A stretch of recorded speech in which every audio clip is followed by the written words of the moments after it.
Bonjour à tous. Aujourd'hui, nous allons évoquer la brève histoire et non moins passionnante et intemporelle, de l'aveugle de Jéricho. Et nous allons procéder en deux temps. Premier temps, une lecture brève et décryptée.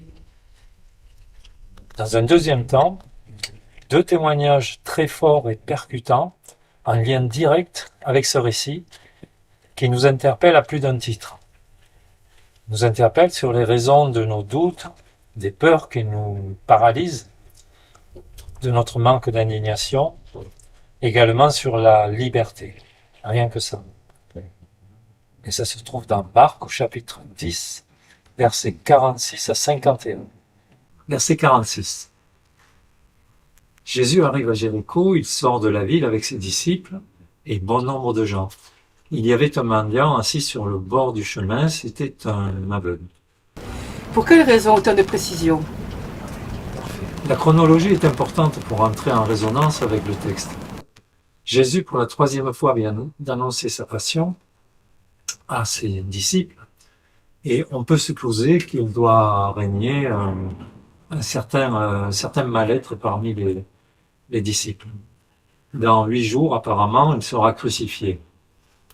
Jésus sort de la ville avec tout ce peuple. Un mendiant aveugle est là, assis par terre, c'est-à-dire un exclu de la société, accablé par une double peine, aveugle et mendiant. Les personnes handicapées à cette époque étaient bannies et rejetées. Cela équivalait à une malédiction, une punition divine. Je pense également aux personnes exclues, ostracisées de nos jours, pour différentes raisons. Verset 47, Bartimée apprend que c'est Jésus. Ce dernier avait acquis une renommée. On voyait en lui le Messie, le sauveur de l'humanité. Bartimée se mit à crier, « Jésus, fils de David, prends pitié de moi. » Nous voyons là que la foule l'adjoint de se taire. Peux-tu développer? Se taire comme l'on fait taire ceux qui n'ont aucun droit, les exclus, les marginaux, en les parquant dans des banlieues ghettos, des logements insalubres. Cet homme Bartimée est considéré par la foule comme indigne d'être présenté à Jésus, ce grand homme. Cette foule le méprise. Verset 48. Mais lui criait de plus belle, nous dit le texte. Au verset 49, Jésus s'arrête et ordonna qu'on le lui amène. Il est à noter que la foule lui dit « Courage, lève-toi, il t'appelle ». Arrêtons-nous un instant et voyons le comportement de la foule. Souvenons-nous que cette même foule versatile acclamera également Jésus à son entrée à Jérusalem, au Rameau. C'est le chapitre suivant. Et toujours cette même foule, même au sens numérique, lui crachera dessus lors de sa passion qui est également très proche. Au fond, rien de nouveau sous le soleil. Il y a peu, j'entendais à la radio qu'une foule de supporters a caillassé le bus des joueurs de foot, blessant quelques-uns à cause des mauvais résultats. Alors que peu de temps avant, ils les adulaient comme des stars. Nous aussi, nous pouvons parfois être des sujets de cette foule. Au verset 50, l'aveugle laisse son manteau et d'un bond il est près de Jésus. Il est déterminé.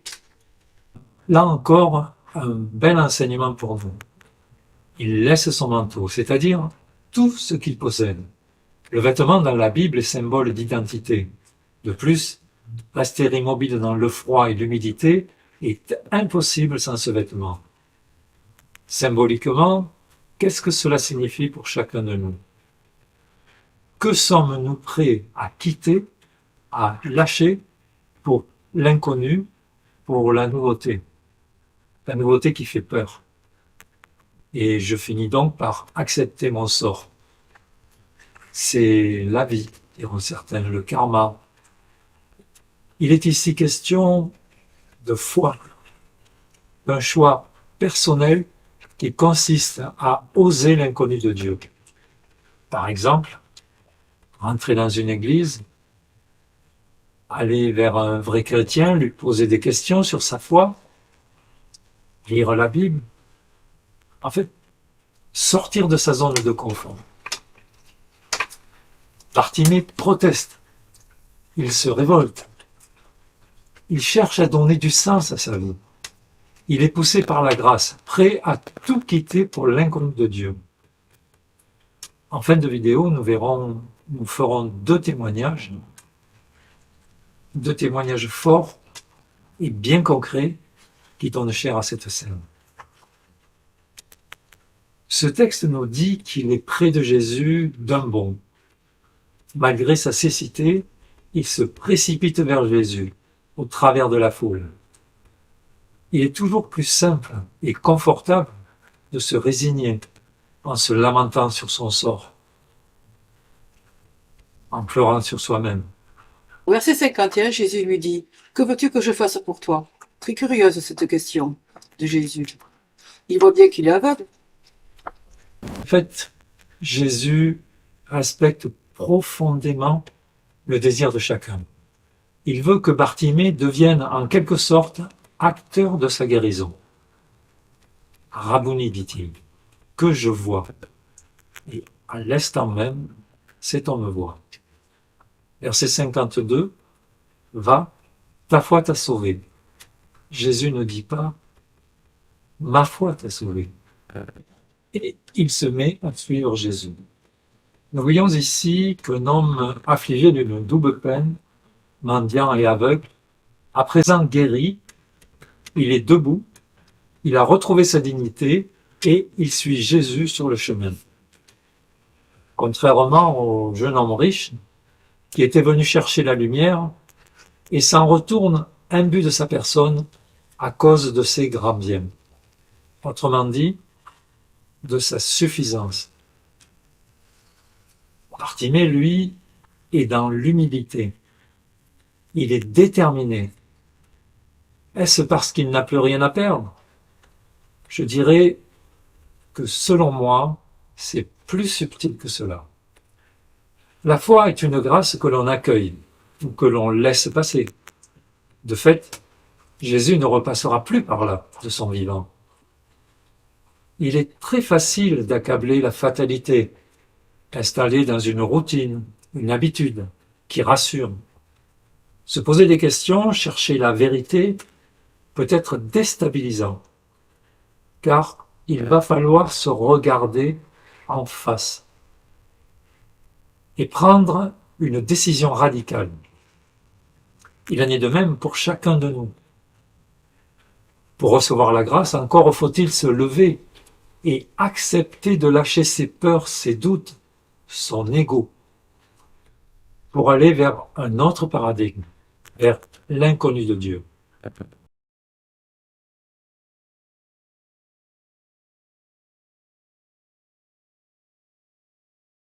Au verset 47, Bartimée se met à crier « Jésus, fils de David, prends pitié de moi ». Au verset 50, l'aveugle laisse son manteau et d'un bond, il est près de Jésus. Au travers de ces deux témoignages que nous allons faire à présent, nous voudrions donner corps à ce récit et démontrer que ce n'est pas nécessairement la situation catastrophique de Bartimée qui l'a poussé à crier vers Jésus. C'est plus précisément la grâce accueillie, c'est-à-dire la certitude intérieure que sa vie, que ta vie peut avoir du sens, que le bonheur est possible ici et maintenant, quelle que soit ta situation.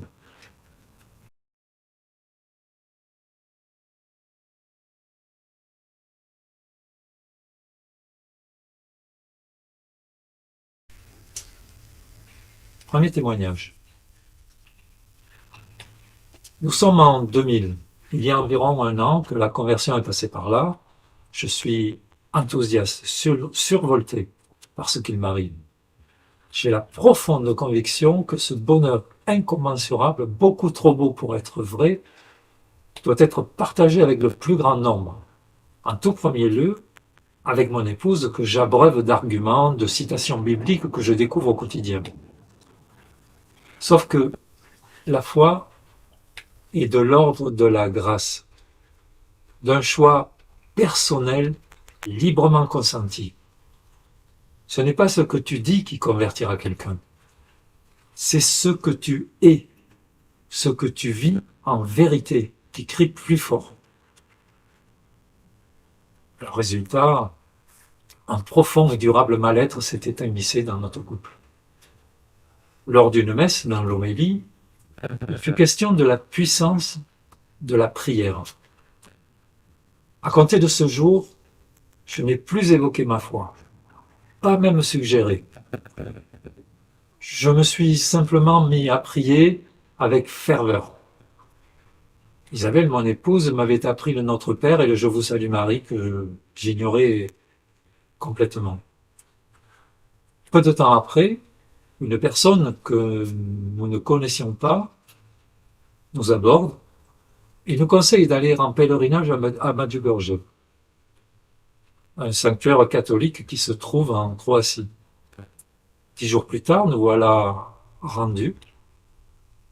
À peine étions-nous descendus du bus, Isabelle me demande de l'accompagner à la cathédrale. Je suis très étonné car, en France, elle traînait les pieds le dimanche pour aller à la messe. Arrivé devant la cathédrale, une foule impressionnante, plus de 5000 personnes agglutinées jusqu'à l'extérieur. Et quelle ne fut pas ma surprise de voir mon épouse se diriger vers cette foule qui se scindait en deux, lui laissant un passage au fur et à mesure qu'elle avançait à l'intérieur de la cathédrale. Elle s'est dirigée d'un pas assuré directement vers la statue de Marie qui se trouve, si mes souvenirs sont bons, au centre dans cette immense cathédrale, côté droit, je pense. Je dois préciser que nous n'avions jamais mis les pieds en ce lieu.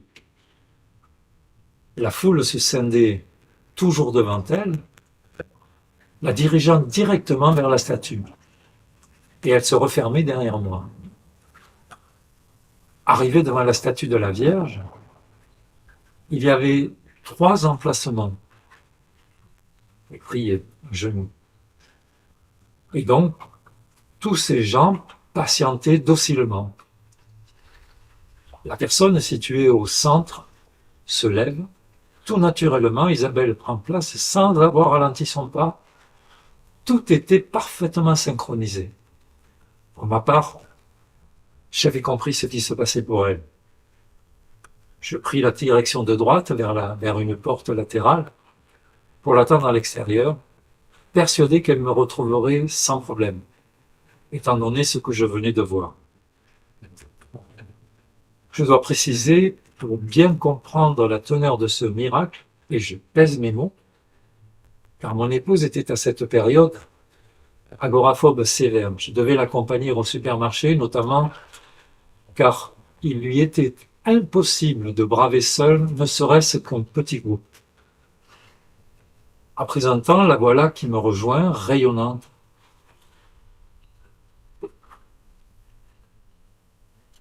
Totalement guérie. Totalement guérie de son agoraphobie et totalement convertie. Cela fait 23 ans que nous cheminons ensemble sur les pas du Christ. Et déjà 38 ans de mariage.